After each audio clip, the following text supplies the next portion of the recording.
So let's start in. Let's cross the streams. There's my reference Yeah. again, right? Let's cross the streams and let's talk about some of these streaming stuff. So, Jason, this is not your dad's streaming service, right? Or the No, state of streaming no, today. no, not at all. And not even what we started with a few years ago, back when streaming was, in its infancy, I guess you can say. It's still in its early stages now. We hadn't reached the golden era, but it's it's still pretty new to a lot of people, you know. Even though it's small growth. But when they do they talk about their earnings and stuff like that, all of them pretty much still have at least tiny bit of growth. So there's still new customers every day to all of these services, and not just someone switching from Netflix to Hulu or from what I mean. These are new customers on their platforms, and yeah, yeah. So someone's discovering these new services every day. So it's still new to someone. But if I think about, there was really no streaming services then, Yeah. right? It was either just straight downloads. You download what you wanted to see. You could rent a movie. Um, Put it in the I VCR, say rent. beta Right, or right, VHS format. Make sure you get the right, right version with the right player.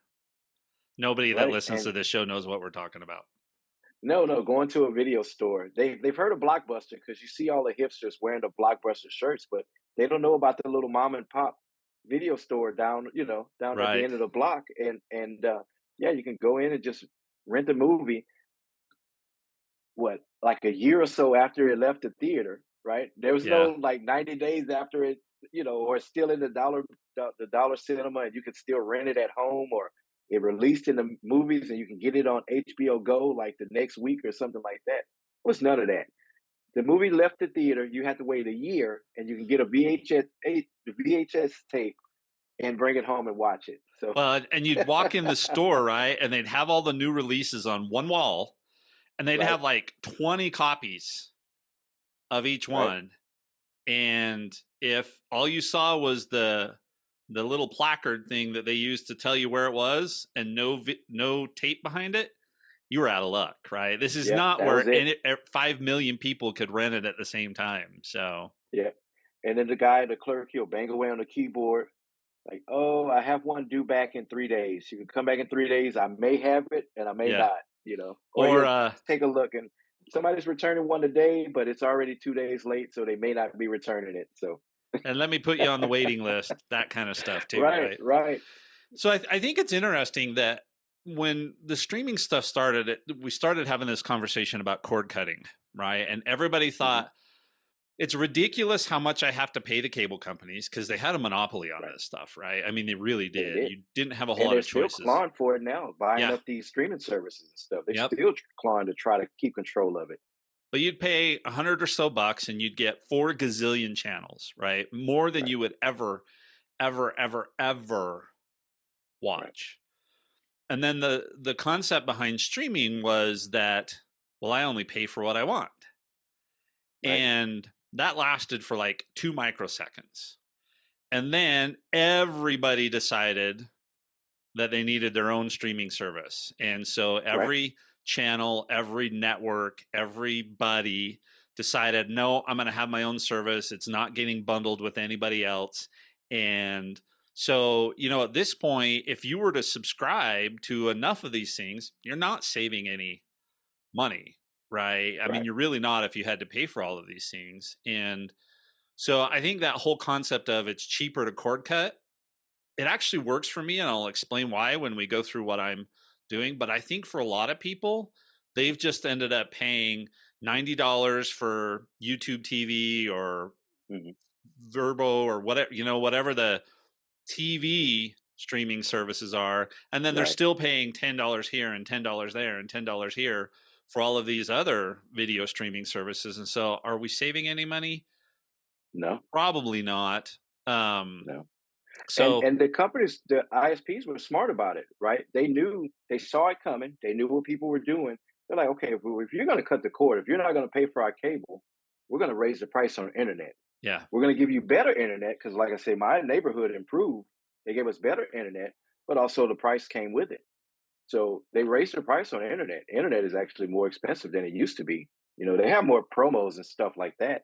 Longer promos, I say. They always had the introductory rate for 6 months or whatever it was, but now it's like a year. So now Yeah. you get the introductory price for like a year, but the next few years that you're on it, yeah, you're going to be paying a premium for it. Yeah. And with the streaming, of course, you need unlimited, right? My Yeah. family, we stream everything. So being on the base plan wasn't enough for us. We were consistently going over, and they would charge like $30 for, um, I think it was like a gigabyte or something like Yeah. that.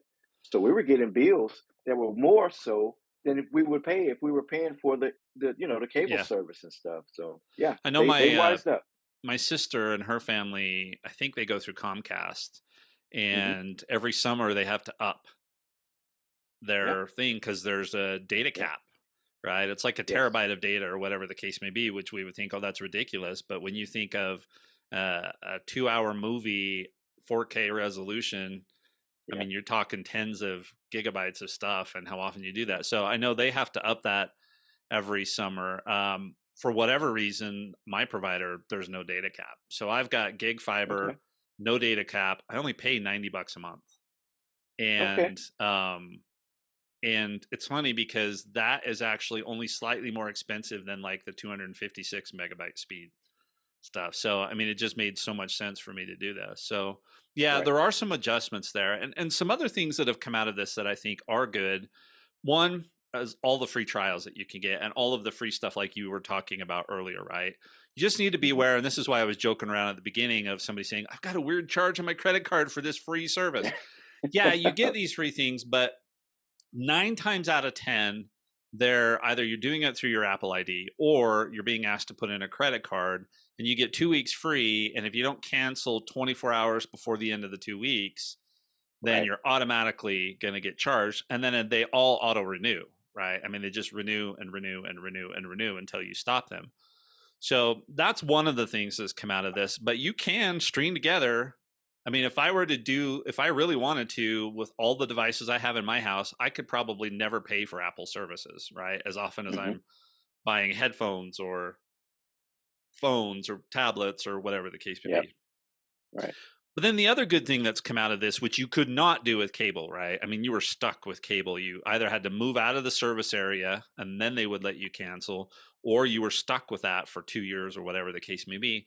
And right, that's this concept of canceling and restarting as needed. And I'll talk about this with one of my service, actually with two or three of my services. Jason, I know you do this too. So that's been a positive thing that has come out of all of this is that most of these services, they are not locking you into a 1 year or a 2 year contract. It's not like your old cell phone carrier. So if right, I want to watch it right now, I do. And if here's Jason, the binge guy. He has to wait for a whole season to come down. So he doesn't yep, need to have one of these services for 3 months. He can wait for the season to be done, pay for it for a month, because you do have to do a month at a time. Most of them won't go any right, lower than that. Pay for it for a single month and get everything binge watched in that month and turn it back off. yep. If you have the time, or you'll waste a whole month like I did with my Paramount Plus earlier this year. Right after Strange New Worlds finished, I paid for the month. Never got a chance to watch that or Picard. And Picard, I've got to say, we can talk about those at some point, but and they're not on my list for today because they're done. But Picard, the end of Picard was really, really good. Right, So right. many classics came back in that. It was fantastic because it was basically a next generation reunion. So Yes.